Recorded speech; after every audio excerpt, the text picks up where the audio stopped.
All right, so thanks for coming today and the opportunity to present. I'm going to be talking about my job market paper when I was on the market a couple years ago, and I presented here and got hired at Eller. So a firm's financial decisions can obviously impact its creditors and shareholders, but it also can have a major impact on its non-financial stakeholders. So these include its employees, customers, and suppliers. So there's one strand of this literature that argues that firms can use debt strategically to increase their bargaining power when they're negotiating with these non-financial stakeholders. And so there's some evidence that's consistent with this. For example, there's papers that have found that firms tend to have higher leverage when they're bargaining with labor unions. And Sandy has a paper that, among other things, shows that firms tend to reduce their cash holdings before they bargain with labor unions. The problem is there's no direct evidence of the theory, and that is namely that debt can be used to improve a firm's bargaining outcomes. And the challenge with this is that bargaining outcomes are rarely observed, especially for a broad cross-section of broad section of firms with a homogeneous good. And so I'm going to use the healthcare setting as a nice laboratory that has a number of benefits, including the fact that it has reimbursement rates for procedures across a broad section of hospitals.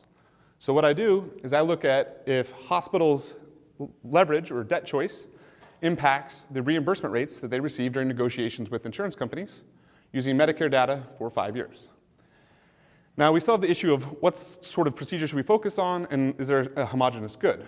So there may be other characteristics of the hospital that is systematically correlated with both the firm's financial decisions and the reimbursement rates they receive, unrelated to bargaining. So for example, it may be that there are certain hospitals that are more aggressive in terms of their capital structure, so they issue more debt. And at the same time, they're more aggressive in classifying emergency visits as severe, and therefore getting higher reimbursement rates. At the same time, there could be a set of hospitals that are less aggressive or more conservative on both these issues, and so they use less debt, and then they are more likely to classify these emergency visits as less severe.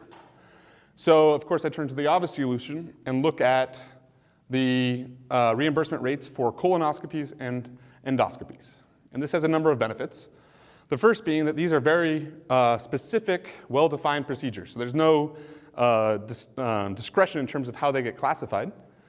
Second, they're homogeneous in the care that they're provided. So there's not a better quality or more care that's provided with a colonoscopy, depending on the facility that you go to. And then finally, when you're on the job market, you want to try and stand out from the other candidates. And I'm happy to report that today, I still get recognized at conferences as the colonoscopy guy. So the prediction would be that if debt is strengthening a firm's bargaining power, that we should see that hospitals with higher debt receive higher reimbursement rates for these colonoscopies and endoscopies. So a quick preview of my results. I find evidence consistent with this. So I find a robust positive relationship between the hospital's leverage and the reimbursement rates they receive. Of course, there's a number of reasons why we might see some sort of correlation between leverage and reimbursement rates, and so we want to do a couple of other tests to rule out alternative hypotheses and to do some other predictions from the bargaining benefits of debt literature. So specifically, the second prediction in this literature is that firms are more likely to use this strategic leverage if they have lower ex-ante bargaining power. And the intuition here is pretty simple. If you already have a lot of bargaining power, you're already receiving the entire surplus during a negotiation, so there's no additional benefit from the use of debt. And so consistent with this, I use a number of proxies, and I find that the relationship between leverage and reimbursement rates is stronger among hospitals with lower bargaining power, as proxied by their size, hospitals that operate in markets with many other hospitals, and their system status, if they're affiliated with other hospitals. Of course, then there's still some other alternative hypotheses that we might be concerned about. So specifically, one of the main reasons that firms use debt is because of the debt tax shield. And I show that the result continues to hold in nonprofit hospitals who don't pay state or federal income taxes. So this shows that the relationship is not driven by these tax incentives. And then another natural hypothesis might be that firms that aren't getting very high reimbursement rates may go issue debt, use the proceeds to invest in newer, nicer facilities, and then try and charge insurance companies higher reimbursement rates. And I find that if you look at firms with high property, plant, and equipment investment, and just capital expenditures in general, we don't see a stronger effect between the relationship of leverage and these reimbursement rates. The final thing that I do is, consistent with the prior literature, I then look at some of the determinants of leverage, and I show that hospitals tend to have more leverage when they have lower bargaining power using these same metrics of system affiliation, size, and composition of the market. So the data that I use comes from a variety of sources. American Hospital Directory compiles a whole bunch of data sources from some nonprofit entities. And that's where my starting point. So I get a whole bunch of control variables, including their financials, system status, location, corporate status. And importantly, I get the Medicare claims data for the average prices. And this includes at the hospital year, it tells me for that hospital, what is the average payment they receive for colonoscopies and endoscopies, the average cost that they incurred for colonoscopies and endoscopies, and the number of these that they performed. So obviously these are going to be important variables for the analysis. I also get data from the Centers for Medicare and Medicaid. So they have a lot of unclean data that the American Hospital Directory cleans up. I get some more supplemental data and control variables like, are they affiliated with a university? And then the geographic adjustment factor, clearly the cost of living and the cost of healthcare provision by region is going to vary dramatically. And you will see that that's really important. And then finally, there's not a lot of data on insurance companies, and we can get it at the aggregate level for like large publicly traded insurance companies, but we really want to use the geographic segmentation. And so the only thing that I'm able to really do in terms of the insurance companies is I collect the concentration in the local insurance markets by metropolitan areas. So taken together, I have a little under 2,000 hospitals and a little over 13,000 hospital year observations, hospital year procedure observations over a 5-year sample. All right, so here are some basic summary statistics. We can see that the first 3 are all in terms of the endoscopy and the next 3 in terms of colonoscopy. The endoscopy is performed more frequently, both in terms of the N per hospital and at the number of hospitals. And that's just because colonoscopies are more likely to be done at outpatient facilities now.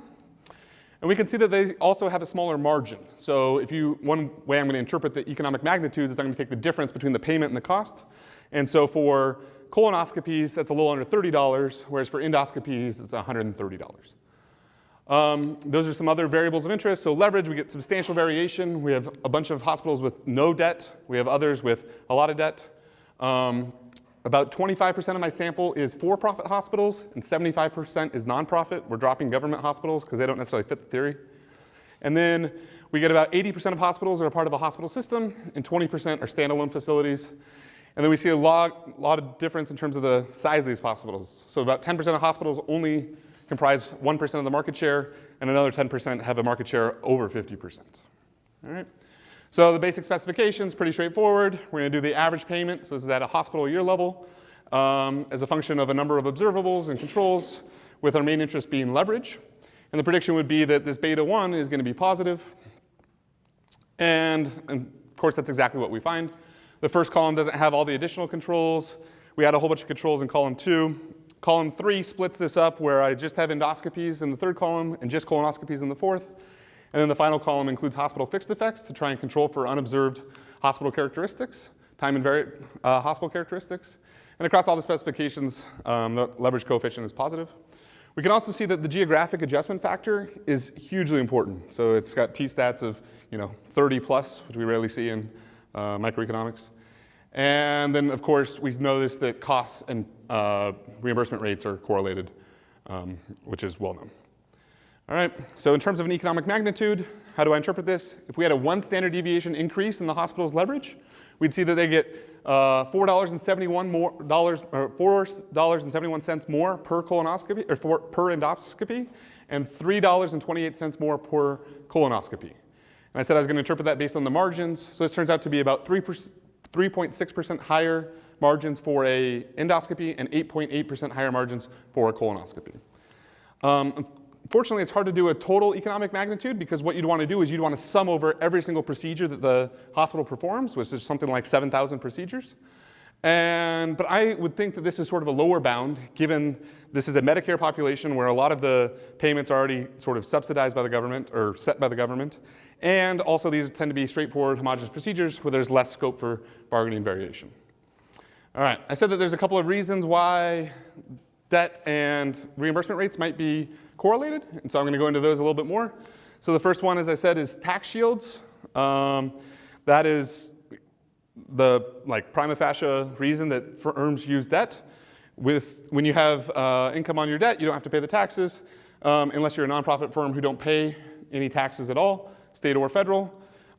Managerial effort. There's a strand of the literature that suggests that firms may issue debt to try and incentivize management to work harder. So if they have a lot of debt, then they're worried that they're going to go bankrupt, and so they may negotiate harder. And then the final one is this investment in nicer facilities.